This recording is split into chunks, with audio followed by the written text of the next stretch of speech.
And good morning.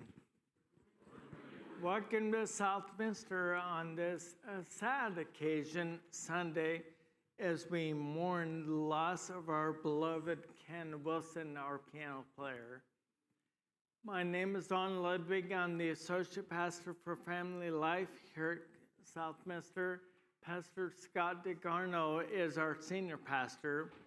Know that if you're joining us, our service is always available online beginning on Monday morning.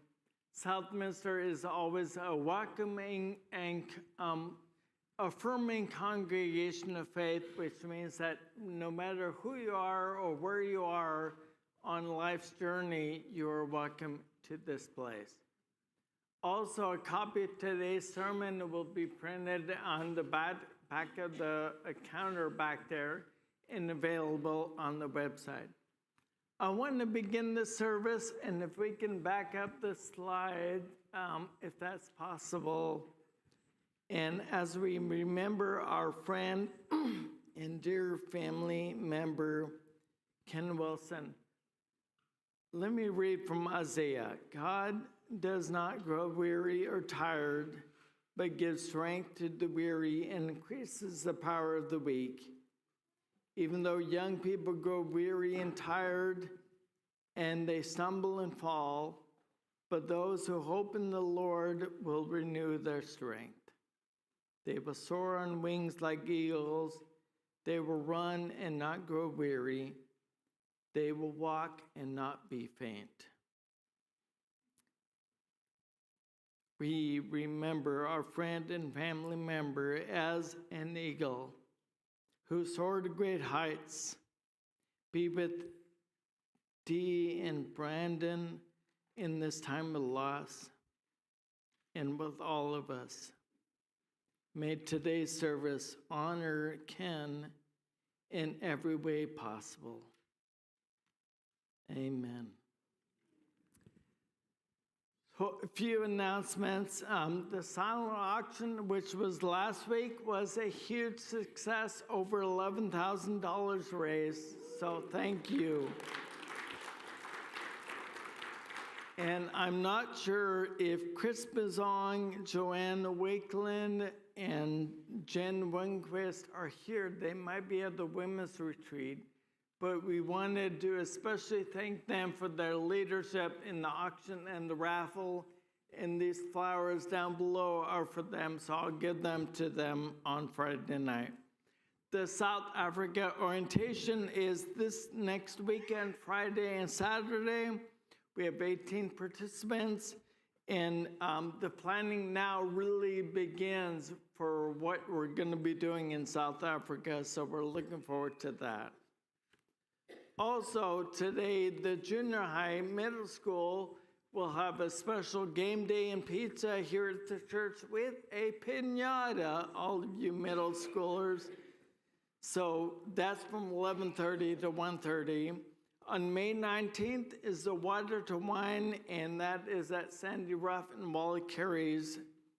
The Portland Folk Society is bringing Avery Hill, and that will be this coming Saturday night at 7. And then finally, looking forward to June 2nd, where we congratulate 4 of our own graduates. And then also, after the service is over, there will be an ethical will seminar. And we'll have sign-up sheets for that beginning next week and tell you more about it. In today's service, our lay reader is Larry Porter. Steve Schaefer is on piano. And Moses Ram is our technical director. Let's pause for a moment and come to the sacred space, listening to the words of Jared Brock. There is a season for everything under the sun, even when we can't see the sun.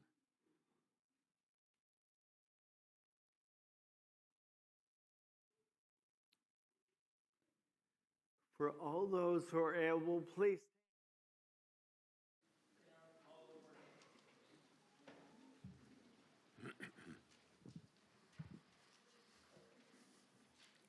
Healing God, we come together in our brokenness this morning.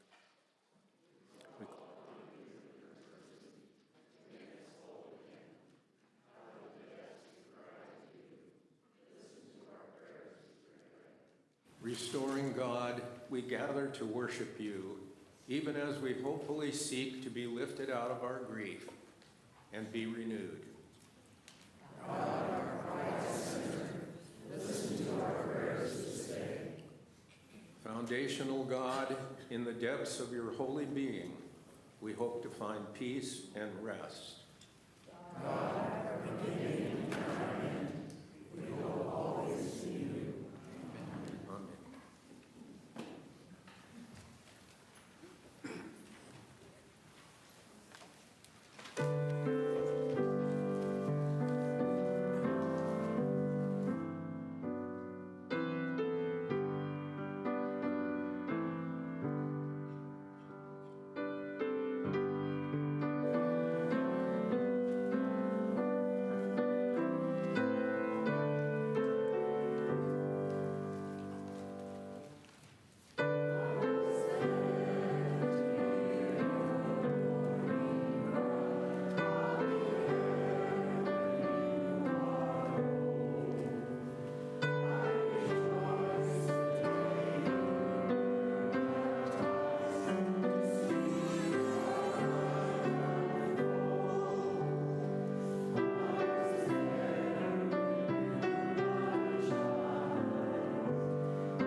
The peace of Christ be with you. Let us offer one another signs of Christ's peace and think of the women who are on retreat as well. They are joining us online, so peace everywhere.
Come right on up.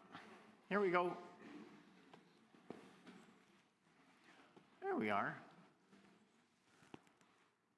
Okay. Oh, there we are. What season are we in right now, folks? You know? May the 4th be, May the 4th be with you.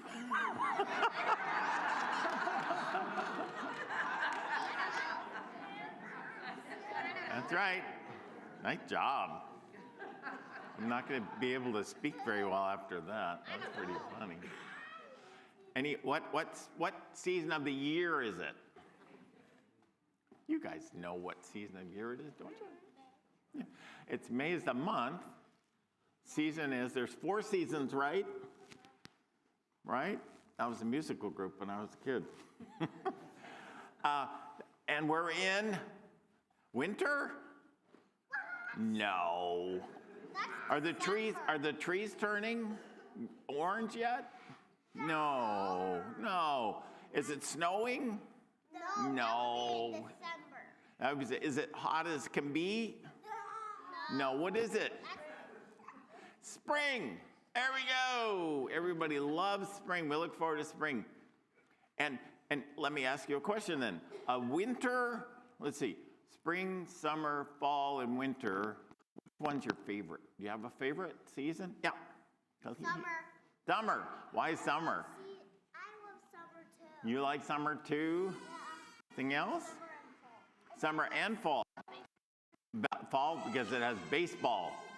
It has October in it. That's good. Oh, I like all those. Well,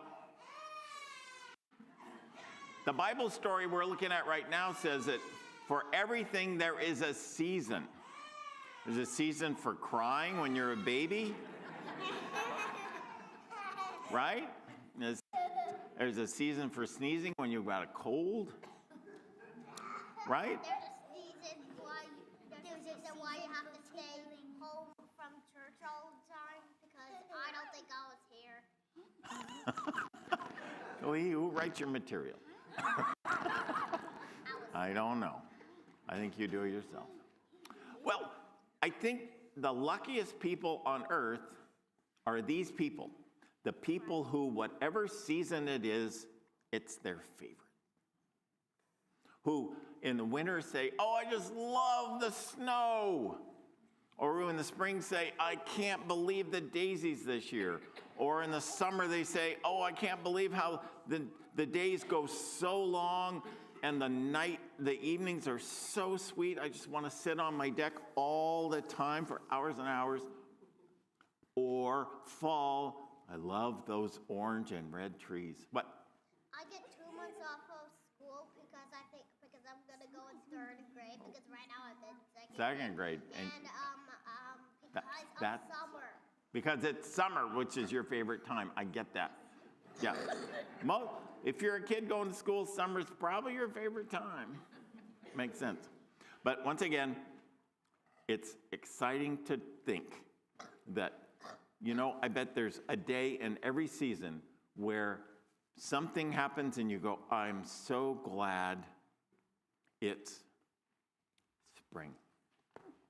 Dear God, thank you for this time of year, for this beautiful day, for Cinco de Mayo, for our friends at the beach. Bless us all as we consider what it means to be your people on this day, in this season. Amen. Thank you. Amen. Yeah.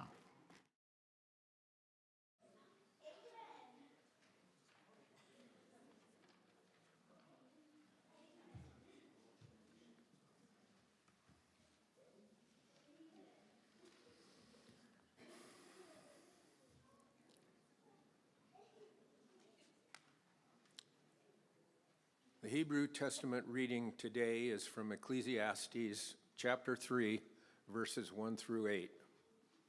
There is a time for everything and a season for every activity under heaven, a time to be born and a time to die, a time to plant and a time to uproot, a time to kill and a time to heal, a time to tear down, and a time to build. A time to weep and a time to laugh. A time to mourn and a time to dance. The theme reading today is from Banana Yoshimoto, a Japanese author who's written a dozen novels and several books of essays. She writes, "The words I read in books seem to strike me more deeply, and with my senses sharpened by grief, I notice the glittering transition of the seasons as clearly as if I had held the grief in the palm of my hand. It had been a long while since I'd experienced a fall so clear and crisp."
Stephen.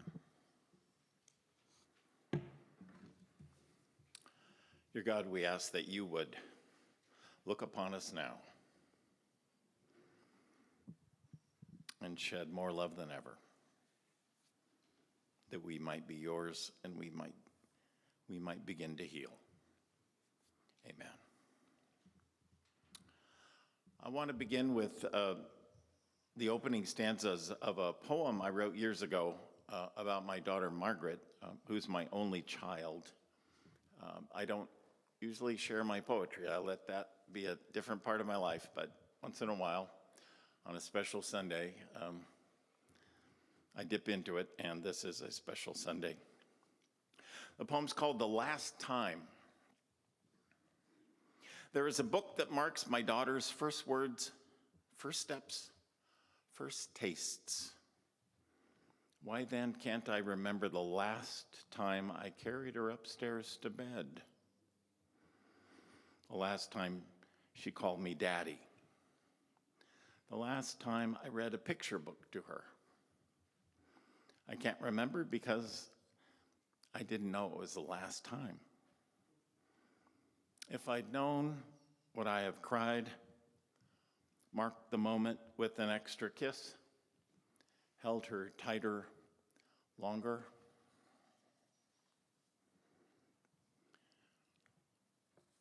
You know, when many of us in this room today went to Dave Pierce and Michael Hawkins' River House a month ago, there was no way any of us could have known that we were hearing Ken Wilson's last recital. Ken, of course, had no idea either. He told me about other recitals he looked forward to giving. And he also mentioned to Rayan, our office coordinator, who was also his special church buddy, his intention to maybe buy another piano. And of course, there was no way we could have known last Sunday, just last Sunday, that Ken's choir accompaniment and gorgeous offertory with Gabby Hernandez would be his last gift to us. It staggers our imagination. No time to say thank you. No time to say goodbye, or we love you with all our hearts. Well, the writer of this morning's reading from Ecclesiastes says, there is a time for every matter under heaven. But is there? Well, to be fair, whoever wrote that book wasn't saying there'd always be time to say goodbye. In fact, the author of that book, who looked at life with a cold and clear eye, also said, time and chance happen to us all. Time happens, meaning stuff happens to us all.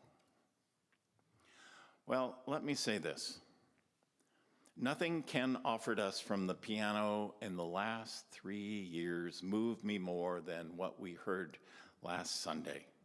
And I'm not just saying this. On Monday, I sent him an email saying, quote, I've now watched Gabby's solo, Give Me Jesus, 4 times on YouTube. Your accompaniment on that was sublime, just exquisite. Thanks for all you do for us. Triple exclamation marks. And he wrote back saying he appreciated that I'd noticed, and he added, it's such a joy for me to play for the church, Stephen and Gabby. He adored you, Stephen. On Monday morning, not knowing Ken was sick, Tuesday morning, not knowing that Ken was sick, I sat down to, in the office to write my weekly pastor's blurb for our Thursday email newsletter. And I found Gabby's voice singing, Give Me Jesus, still echoing in my head. And I felt so deeply grateful for the emotional depth of that music. The version of that old spiritual, arranged by Mark Hayes, begins with the words, and when I come to die, and when I come to die, give me Jesus. Remember?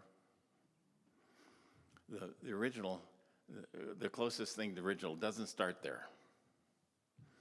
And the hymn I chose for what we call responsive hymn that day was Abide With Me. You know, I chose that and typed it into the order of worship.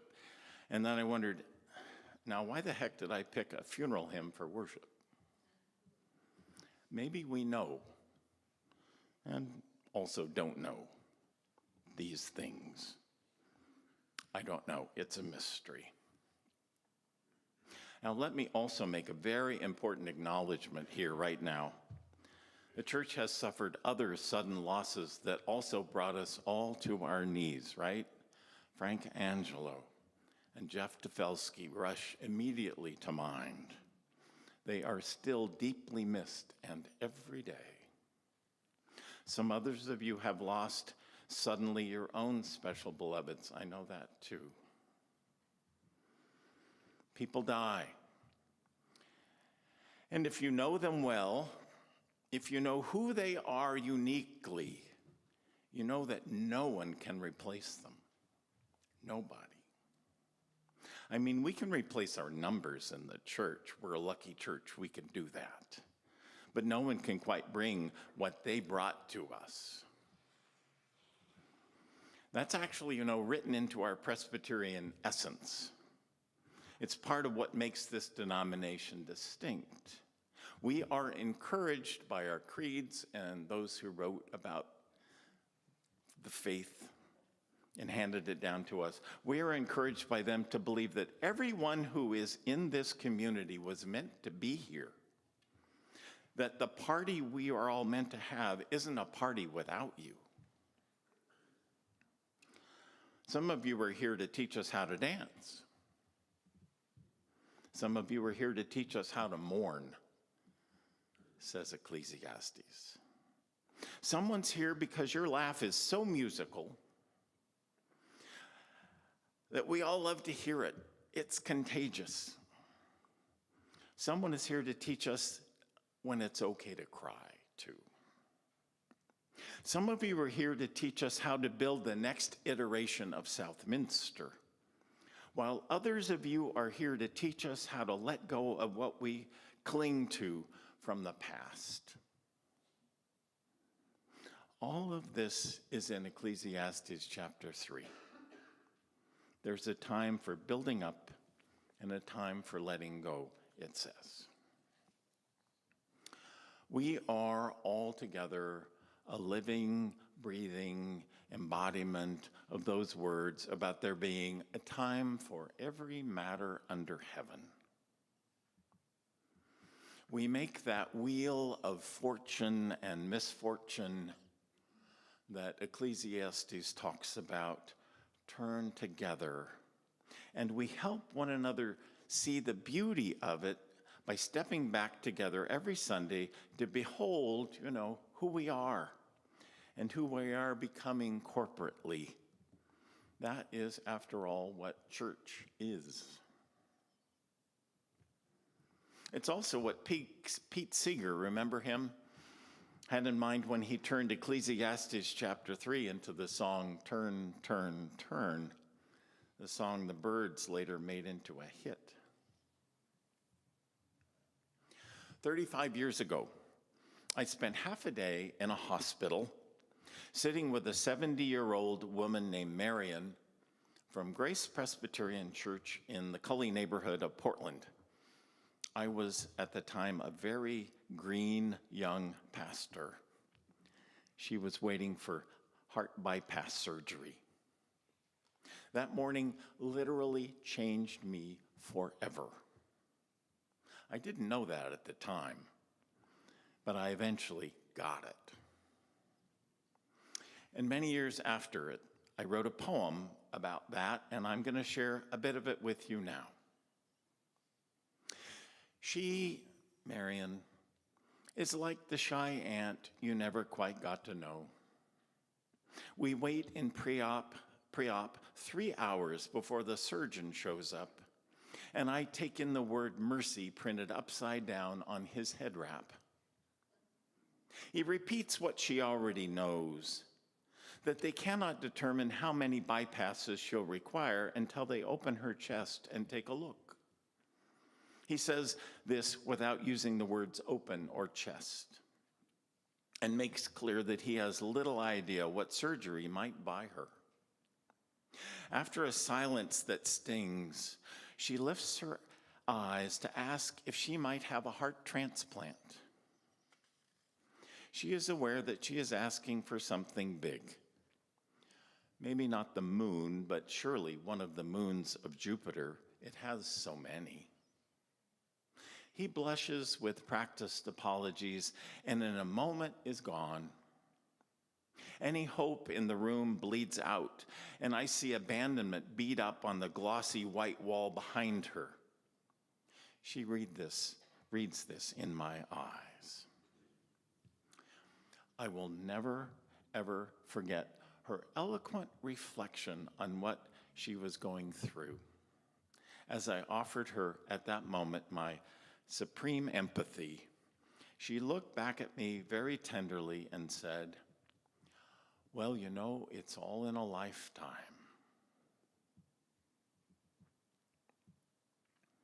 My friend Marion didn't go to, Stanford University. She didn't even go to college. She didn't have much of an education, but she understood the wisdom of Ecclesiastes in her bones. That life is a big wheel on which are 1,000 different experiences. And it just keeps churning those out until every one of us has experienced most, if not all of them. It's all in a lifetime. Every single thing. But it's often confusing too, right? It's often not what we expect. It's ill-timed. It's crazy. It's not what we want. To wrap your mind around this, I'm almost done here. Think of a labyrinth. Do we have the labyrinth up? There we are. A labyrinth is an interactive medieval machine meant to put us in touch with life at its core. They have one on the stone floor of the 1,000-year-old cathedral at Chartres. But you can find one at the Grotto in Northeast Portland, too. They're now nearly everywhere. The labyrinth helps us understand how it feels to locate yourself in every sector of the variety of life's experiences. All of them except happiness. It helps us navigate loss, suffering, hope, and despair. If you've walked a labyrinth, you'll know exactly what I mean. You have the center, which represents happiness or some specific goal in sight as you begin, or so you think. And you find yourself so close to it as you begin your walk. And then as you follow the path, it recedes from you, and then it keeps on receding from you. Then suddenly there it is again, and you find yourself being taken miles away from it one more time. And then, oops, there you are finally where you hope to be, except you realize the whole thing is not about arriving there at all. No, it's about every other square you've occupied on the labyrinth to get there. It's about the crazy roller coaster journey that you and I are all on, but hopefully in one another's company. As someone has said, everything in life takes 8 times longer than you thought it would to come to fruition. And that is important because there are 1,000 different experiences in a lifetime, and they are all of them required to be human. What I'm saying is that if you are in touch with your own heart and the heart of the world, even the part at a distance from what you're looking for can be full of peace. We are right where we are meant to be, no matter what side of happiness we find ourselves occupying at a given moment. And you know, all those moments, every one of them, fold us into God.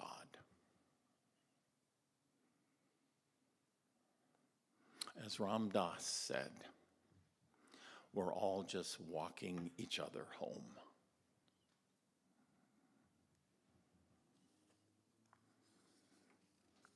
Now, I'm going to ask Peg Fobb to come forward right now.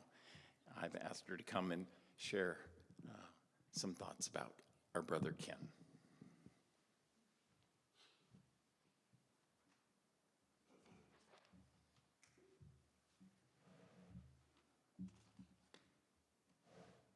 I'm glad that little stool is still here. First of all, thank you for inviting me this morning, and for your words, which I find very meaningful and helpful. Excuse me.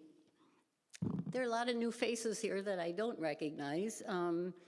So for those of you who are kind of new, I was here for 11 years as pastor, and during that time worked with Ken the whole time, and I worked with Dee and Ken both for a while. So first of all, you have my profound sympathy and sorrow as you gather today without Ken, especially to Dee, but to all of you. It hurts. It's sad. It's crummy. Ken died too young and much too unexpectedly. And most of us did not get to say goodbye, as Scott mentioned. But please be assured that he understood how much he was valued, appreciated, and loved in this congregation, Ken and his music. Ken's music, to me, really expressed the heart and soul of Southminster in a way that no other form of communication could. I was well aware that his music affected people and stayed with them much more than any sermon I ever gave, truly. As a musician, he was superb. He could do all forms of music. He offered those wonderful classical concerts, Beethoven, Bach, he did Mozart. He did amazing hymns, rousing gospel music, folk, even country music. He once played a Patsy Cline song when I asked him to, and I know that was not his favorite thing to do. But he was not only technically gifted, he had that rare ability to read the room and know what kind of music a community needed at that particular moment.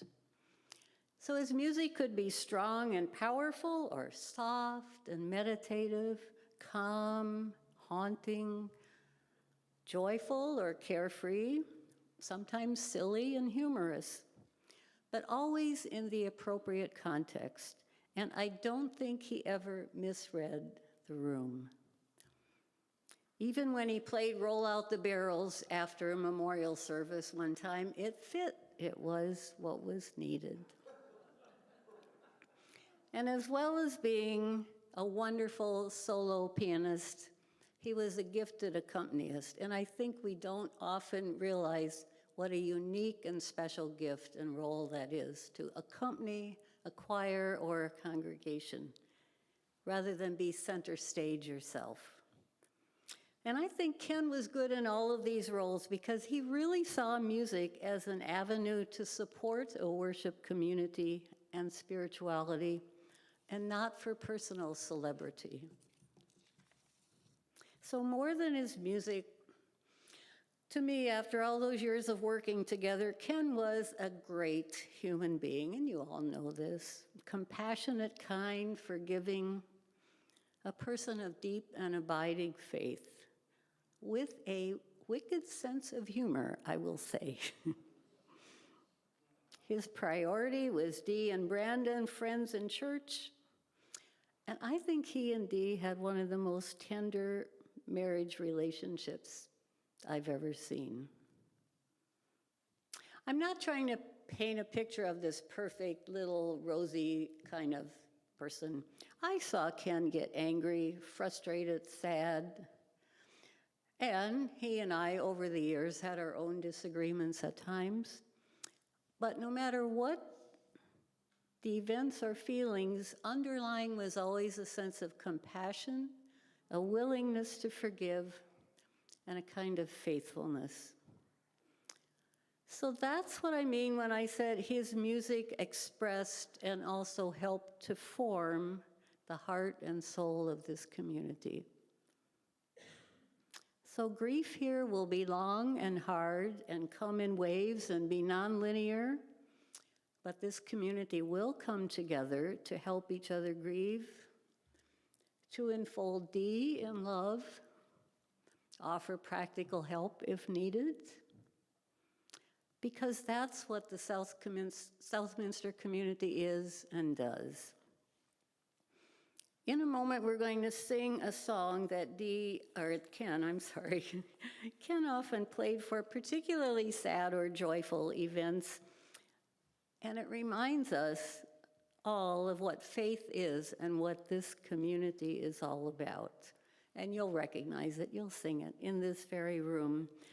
So as we sing, please remember, in this community, among all of you here, there is enough love, enough hope, enough power with you as you grieve to offer strength and joy in spite of the grieving.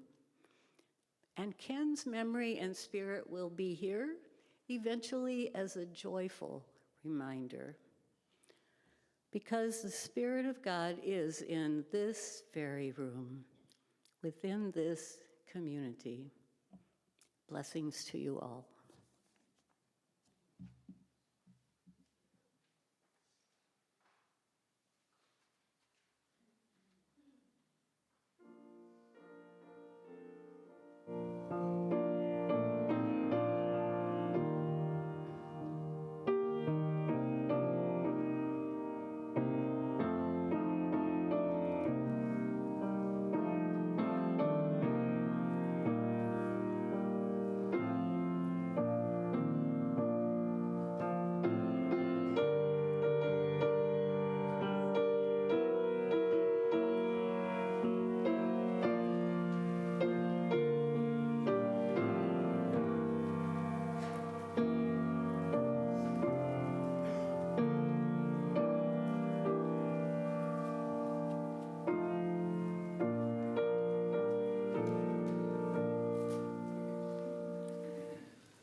be seated.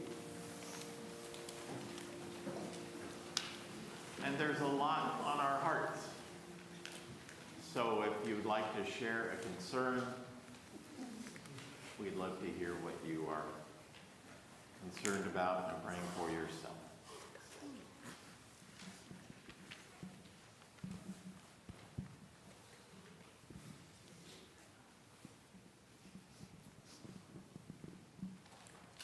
Ken's unexpected, surprising death was the second death that I had that week.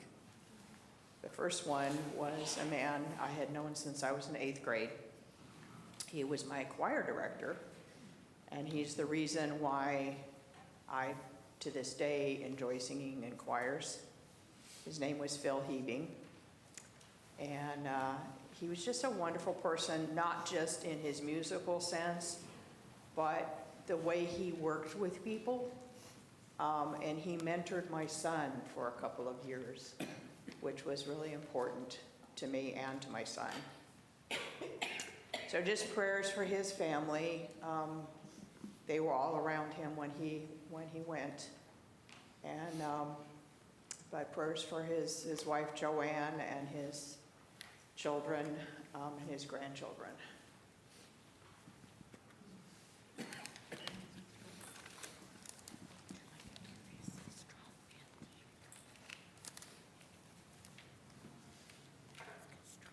Let's join together in prayer.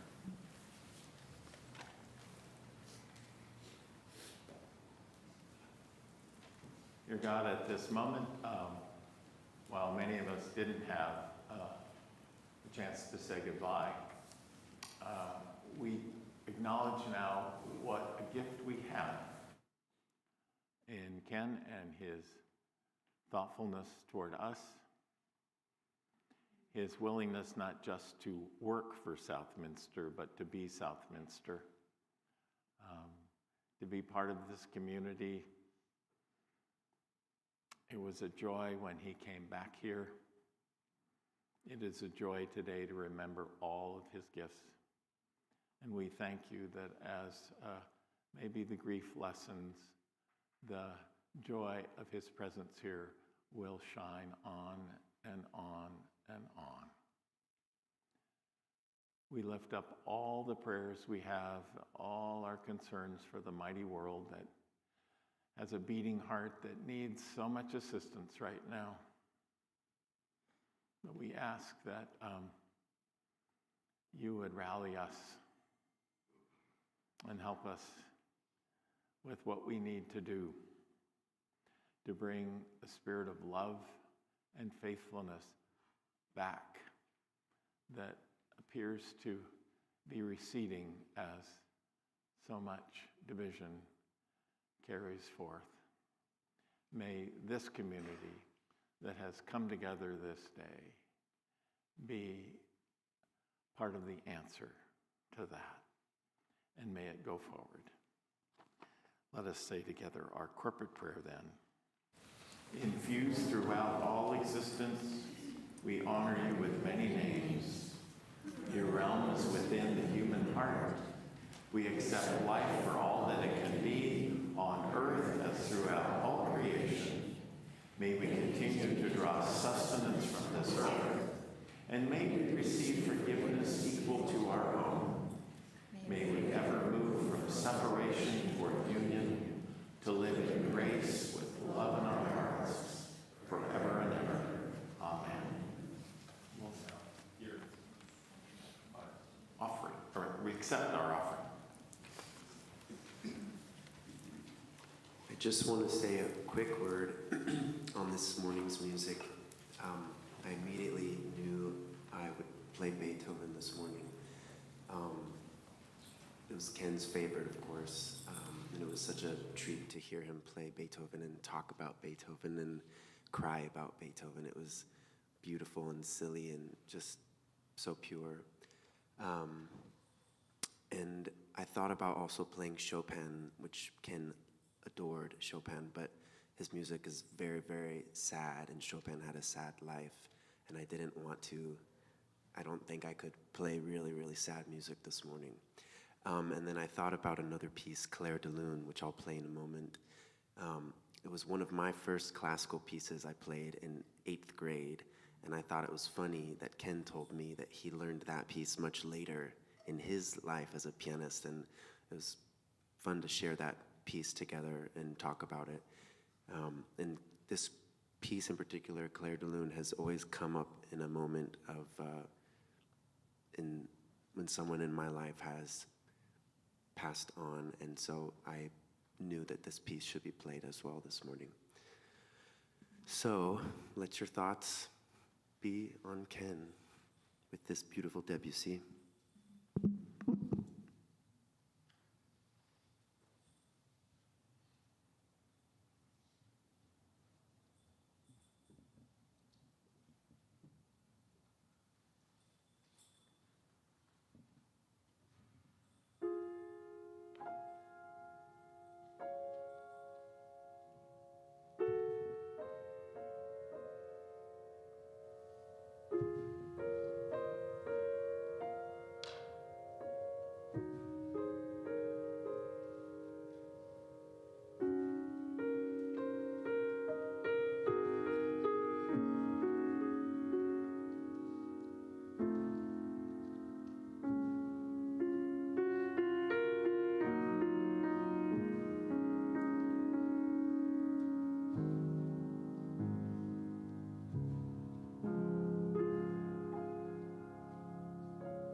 Once again, we remember that life is short and we have not much time to gladden the hearts of those who traveled the way with us.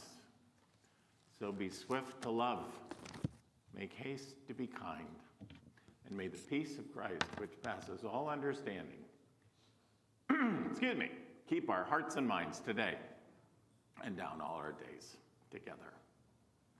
We invite you to linger, if you'd like, for the postlude.